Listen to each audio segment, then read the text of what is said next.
love? What? Was it love? It was. It was. Maybe, I don't know. This is Hence the question. Hence the question. Was it love? Hence the question. I don't really tend to write songs as titles as questions much, but yeah, this one was. I love power ballads. I wanted to do one. I think they're kind of unfashionable at the moment to do a power ballad. I don't see many bands doing them. But I'm a big 80s kid. I was born in 1982, grew up in it. I love power ballads, yeah, they're great. So I wanted to do one. So it was very much as soon as I sat down at the piano, went, I'm going to write a power ballad, and Wasn't It Love was what came out. So, and it was basically, I sat down at the piano, very November rainy, I wrote it all on the piano. And that's why it's kind of very nice and ploddy and it's very melodic in that way. And then I basically, with the lyrical content, it had to be a love song. Of course it had to be a love song, but I never write traditional love songs, do I? As we've already established. So, Wasn't It Love was the question of I'm obviously looking back on a relationship that's gone wrong, it hasn't worked out. And even questioning to my own core, was I in love or was I really in lust? Was it something that was infatuation? Yeah, was it infatuation or was it actually something that worked and was great? And I could probably say that about many relationships in my life in the past. Was I kind of caught up in the whole beauty of it? Again, probably going back to some the honeymoon period. Yeah. After that. Yeah. Okay. Now I'm recognising your foibles. Yeah, and that's it, and it's the doubting of yourself. It's this massive doubt that you have in yourself of, wasn't it love? Was it really, or was it just something else? Was it just lust, or were you even just made up by the fact that you were in a relationship, just that fact alone, and you were just happy to be with somebody and not be on your own. So it kind of deals with a lot of those issues. I tend to find that.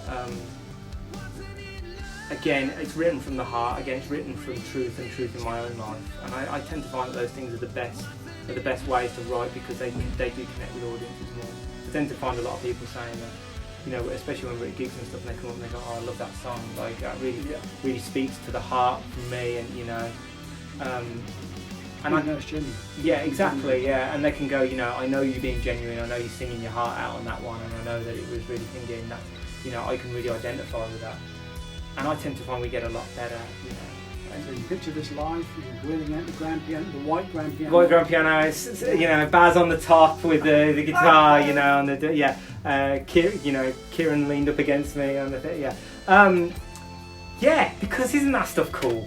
You know what I mean? Wouldn't I love to do that? Actually, if we were ever to get to the point with a stage show where we could do that, I'd love to sit down at a piano and do it and rock through it. Absolutely. Because that's a show, that's a massive show, and of course that's where there's a lot of people who kind of gave that era kind of the, what should we say, rock guys, or the really kind of what's the word? The kind of dedicated rock fans who go, it's not Appetite for Destruction, I don't want to know.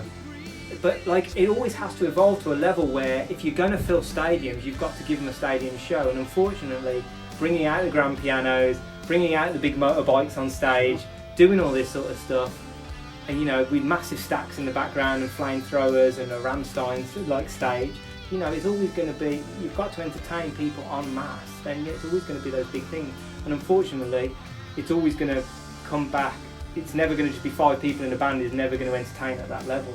So Wasn't It Love and power ballads like that, I think are always going to be needed by bands. So, and I love them, so I'm going to keep doing them. Closes the album? Closes the album very nicely because it's got obviously a long fade off with a big guitar solo, as they all should have.